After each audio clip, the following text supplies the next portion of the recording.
Hi, welcome to Christine's Corner. I'm in the field today here with Ray White. Hi, Ray. Hello. He is a Northwest artist. And maybe you could tell us a little bit about yourself and how long you've been doing art. Ooh, I started art when I was probably 8 years old. My mother was a school teacher. She didn't really believe in free time. So we took private art lessons. And then I followed with it all the way through school. And eventually I wound up in Vietnam, and I wound up being picked to work for the Gunfighter Gazette. And eventually I found out that my contributions in the art were, I was the only combat illustrator for the Vietnam War. And so most of my pictures are in the National Air and Space Art Collection. From that I went to teaching art, and after 25 years I retired, got into metal sculpture, and keeps me busy now with the Eagles. Most of them are Veterans Memorials, and they're spread all over the state of Connecticut. My favorite one is in Southbury at the Eagles Observation at the North Light Dam. And so this is how I fill my time on the winter time. I first met you, you were doing art classes. Do you still do art classes? And I could throw this at you. Some people thought you were American Indian. No more art classes. I'm getting a little too old for that. But if anybody wanted to stop by and see how it's done, I'm glad to show them. You do amazing work. When I knew you were doing acrylic and pastel, do you still do that too? And how long have you, and why did you decided to do eagles out of metal? Occasionally I have to take a break every once in a while from the Eagles. They're very time consuming and tedious work. And so I'll go back, and if I have a subject matter that strikes me, I'll paint it in pastels or whatever, but it's just for my own amusement. And there's nothing like three-dimensional work. It has a lot more impact. And the one next to me, for instance, this will be the size of an F-15 fighter. You're talking almost a 40-foot wingspan. And I kind of enjoy taking them around the state. And he goes to different veterans events, raise money, especially on the Mission 22. And several times I've been invited down to Naugatuck to show them in their plaza and make awareness. It's enormous, and I see you have one started right here. Did somebody train you? Did you do this on your own? How and why? Well, back when I was teaching, actually we had a sculpture class, and one of my students, turns out it was my wife's uncle who retired, and he was the one, he sculpted the first eagle, and it made such an impact. I decided, well, if he's going to do it, I'll try one. And after I did the first one, it was the second one and the third one, and so on. And now I've done them a few times to the point where, I'm stuck doing them. I love the reaction. It crosses all ethnic groups. Usually when they're on display, I've had them on display in Watertown on Route 6. I've had them in Bethlehem. I've had them in Naugatuck. And people appreciate them, and it goes a lot farther than a painting. That it does. I seen one at a gas station on Route 6 in Thomaston. I don't know if that one's still there. I know there's one, if you can see it, one right behind me too. He's an indoor model. Yeah, he's trying to right to stay indoors. I'm kind of afraid of him because of the claws coming out. But you do excellent work. Is it still there? And you were telling me that your family has been here for generations and generations. Yes, 1623, and we've been here ever since, mostly in New England, but they've made their contributions, and I'll just make mine through the art world. I can't stop being amazed by your work. I'm going to give you Ray White's website. You can go there and get more information and more of his works. It was facebook.com Eagles Watching Over You. I think there's a shortcut. What did you say? Eagles Just, you Watching can Over Google You. Eagles Watching Over You. Ray White. Or you can Google the U.S. Air Force Art Program. Oh, And then you can go right to where it goes artists, and then follow the alphabet to white, and then you can click on Raymond, and you'll be able to see the sketches, the original sketches from Vietnam, and also my latest ones all the way up to the Iraq War. you were in the Iraq War too? Pardon me? You were in the No, Iraq I War? was in the Iraq War because I was working out of the office of the Secretary of the Air Force to cover for the Air Force any potential paintings that would be included in the historical collection. So my initial job was to follow the Connecticut 103rd National Guard with their A-10 Warthogs. And so I contributed 2 paintings of what they did in Iraq. Sadly to say, there's still work going on today. Do you think they'll do the same? I have to wait and see if there's any new events in air and space, and then it's up to us to decide if we want to do a painting to immortalize it. Yeah, it's pretty sad. I'm glad though that you have several paintings, which I'm going to take pictures of, works you've done in the past for the forces, and the accommodations awards you have over there. I'm going to take a picture. How was that when you first got your award? And what was the award? Actually, the award was having your picture accepted into the national collection, and it's every 2 years. Whoever sends in paintings, they're evaluated for the historical value and artistic content and all the rest. And after they're accepted, then you're invited to Washington for the reception. And after that, they're in the collection. So that's an every 2-year event. So it's really pretty hard to come up with something that's actually historically accurate and that fits what they want. From the just looking at them from where we're talking, they're amazing and detailed, very detailed, and I can't wait to take pictures and show you Right the over audience. Yeah, go right ahead. Yeah, and I have your permission to do Yes, so. absolutely. This will be on YouTube. I turned the copyright over to the United States Air Force, so they can do whatever they want with them. Oh, okay. Ray, how do you start this out? I see all this and Well- little pieces here. This would be my armature. And I make it out, I have several different sizes of wire that I buy. And usually they're about 16 feet long, so I cut them into pieces. But the main thing is to get his spine the way you want it. In this particular case, I have him where he's gonna be coming in like this. Okay? But Okay. if I wanted him to be kind of flat, I could just open it right up. Okay. Now, I don't really start with any one piece. I have the head, that's very important. And if the head turns out to be a little bit bigger than what I need for here, I can still open these up. I have a general idea. And over here,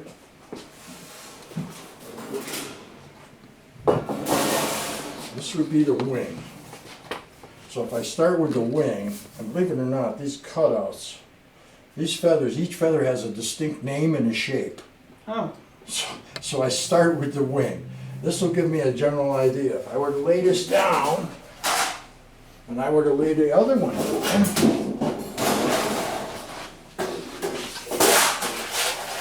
I now have a fairly good idea about the body, which would fit right in here. Oh, I see. So going by that, I need these round ribs. These I make with a tool, a ring roller. This little guy right here. You feed your wire through it, you crank it, depending on how much pressure you put down, makes a bigger or a smaller circle. And then I just kind of put them in wherever I need, tapered on both ends. And I'm off and running. I can't really seal the deal until I actually get a head. So I can put it on his body, and I'm going to be able to see if he's in the right composition, the right size. This would be a tail feather. I try and make the heads out of stainless and the tail out of stainless to imitate the white parts of the bird. Yep. The rest is regular steel, where I make the feathers out of steel so that they can corrode, get a patina, then I put a rust preservative on them, that changes them to black. There's exactly 12 of these. I think I pre-made them. Which one is easier to work with? Stainless? Well, stainless is a harder metal, so it's going to eat up your shears and your tools a little bit faster than just cutting with mild steel. So now here, if you step back a bit, Sure. when you start laying these out, this would be the approximate size. When I put the 12 feathers out,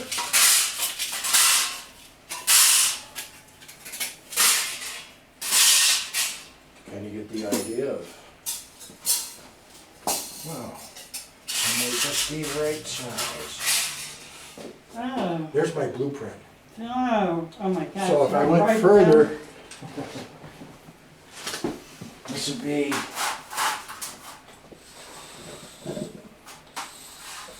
something like this. And then my circles become, that's how I know how big to make that. Oh. So now I can proceed. And as far as the body goes, when I decide that this is going to be the shape of his body, he's coming in and he's curled up, then I can go ahead and start connecting all of these. And then I call it strapping, where I just cut a thin metal and I go around it. And each feather is welded on top of each other going to the front. Oh, I see these little pieces too. So now these pieces are the head. When you start to make the head, we start with the beak. This would be the beak. Then after I beat it and put the curve in it, I simply take it and I start rolling it so that these edges start to meet as they come all the way up. And the secret that I found is weld on the inside, a substantial amount of weld. That way when you come to the outside, you can grind away without ever hitting the seam where these two came together. You can almost see how it starts. Oh, I see. Had I beat it, Yep. Yep. you'd see the formation of the beak. After that, the next step is this old guy, which only comes up, this comes up to halfway.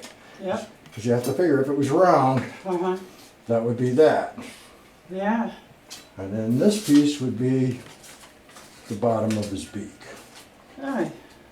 Boom. Yeah. Wow. After that, we're adding pieces, like this strip right here, because there's so many feathers to be put on there, I like to have it stepped, so by the time I get here, I'm not way out here. And of course, the feather's gonna drop in size all the way down and in here. Yeah. Oh, the eye. Yeah. Wow. The eye is simply made with a socket and a punch.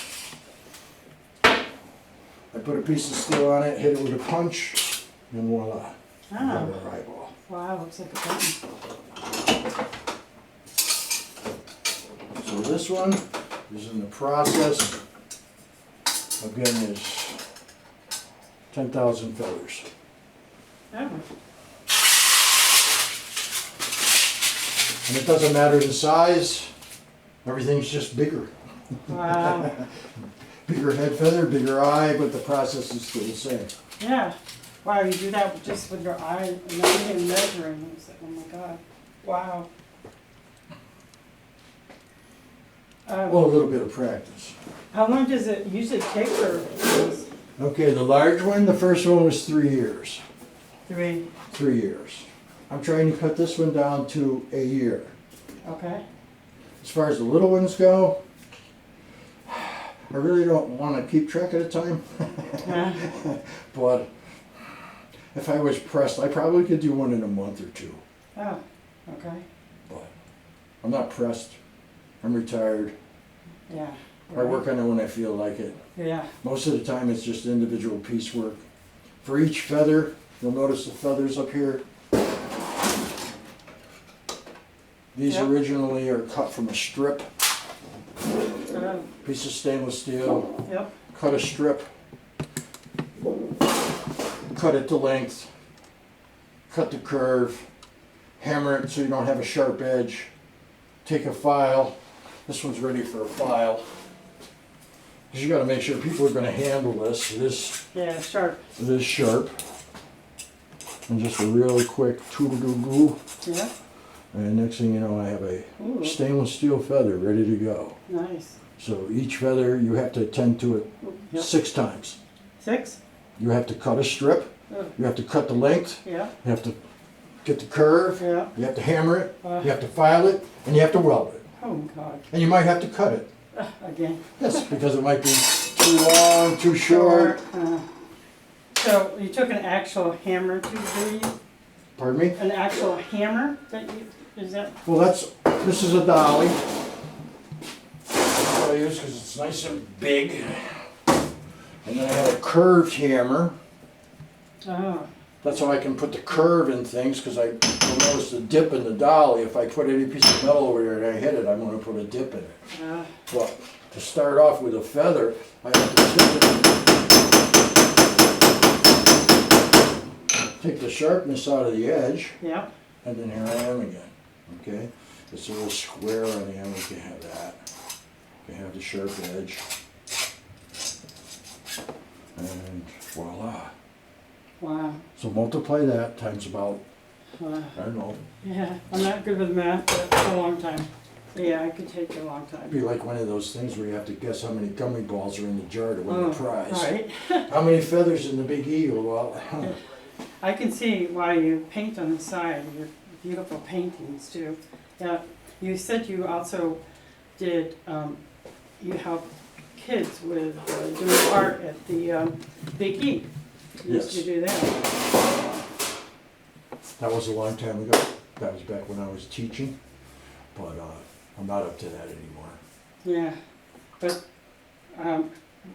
amazing work, and that you still, it takes a long time, and you still have patience to work on it. Well, this was my retirement plan. You have to be busy, have to continually do something, and I've always wanted to, sculpt something that was visual to the eye, and it turns out that I latched on them and I realized there's a following for them, so. Oh, I was just going to say, why the eagle? The American eagle. Like I said, it's the response. Yeah, that's, On requests, when somebody asked me if they could have a veterans memorial, yeah, I'm all over it. yeah, of course, American eagle. And you work in such a small area, but you're getting it done. Keeps the heat bill down. Oh. Besides, in summertime, it's nice. The door goes up. I can roll them right outside. Yeah, But everything's made modular, so I can keep it small. well, thank you for your time. You're welcome. Yeah, and your contribution, really. And I'm sure I don't want to tell you tell me how much each one is worth, but I'm sure it's a good price for the amount of time you put in. And stainless That's steel and deceptive. steel. That is very deceptive. Yeah. I'm not very good at quotes. When I was asked for a quote on the memorial for the veterans in Southbury, and even the flower pot, on the flower pot it actually has in concrete the letters, "Forever mourned, forever honored." So you have to make all of that out of clay. Oh, I mean, you can barely see it in that one right there. Okay? oh, yes. So now I have to transform that to a mold made out of fiberglass. And then I have to put it in the mold made out of, for the concrete. Oh, Now, you have to have an inner and an outer steel roll. And you have to go through all that process of buying everything you need to make it. So I estimated $500. mm, That's a concrete flower pot. yeah. No problem. Well, guess what? The materials came in at $580. Ooh, So we lost $80. yeah. So it isn't always, but the thing of it is, the way the eagle's mounted with the flagpole, it has to have a base. So with the base, I thought, that was the design, because it would hold flowers. It Yeah. has the words. Those are the official words of any veterans memorial you will ever see throughout the country. Oh, I didn't know that. Forever mourned, forever honored. In fact, the national example for a veteran cemetery is in Banham, Connecticut. Oh, Banham? Banham, Wow, Connecticut. Connecticut. Right on the main road, next to the Congregational Church, you'll see 2 flagpoles, and it'll have a garden type area with bushes, and that is it. If you want to know anything about any war we've ever been into, Yeah. that's the place to go. Oh, So if anybody's thinking of making a new memorial, they have to go by what's there. wow. I found that amusing that it's right in Banham, Connecticut. Yeah, Connecticut. Wow. It has a plaque for every war we entered into with all the facts. Wow. So you can start at the very beginning, Yeah. and you can go all the way around, and you will know everything you need to know. Yeah. Such as I didn't know if you're doing a memorial, you need 2 American flags, and I'm thinking, why is I didn't that? know that. Yeah. Well, Why? when people come out first thing in the morning, they run up the American flag. Of course. Now, if you're going to have a ceremony at 11 o'clock, Yeah. you don't show up and run that one down so you can rerun it up. Right. I You always run up wondered- the second flag. Oh, very good. I didn't think of that. Yeah, I Well, wondered. you learn these things. Yeah. Wow. Yeah, so your artwork can be found down in the art museum in No, you can find it online. U.S. Online. Air Force Art Collection. Oh, so you don't have to go there. ASAPO. I believe that's all you have to type in. AFAP. AFAPO. Okay. And eagles are watching over. Or Eagles watching over you. Yeah. Well, thank you again, You're Ray. welcome. Wonderful, fantastic work. Thank you. Yes. Bye. Bye. Christine's Corner. Christine's Corner. Christine's Corner. Stay and watch the show. You'll feel your heart and soul. Meeting people in the know. Christine's Corner. Christine's Corner. Christine's Corner. Christine's Corner. Christine.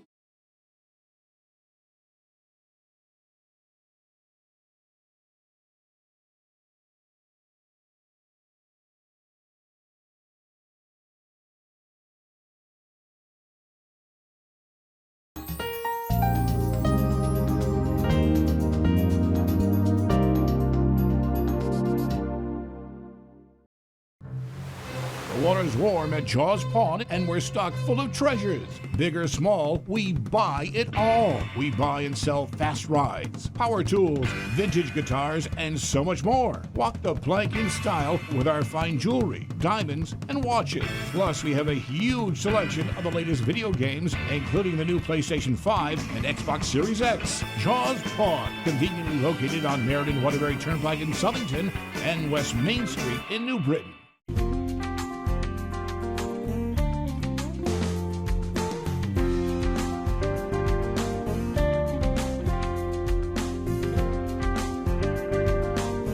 Follow us on Instagram at nutmeg.tv.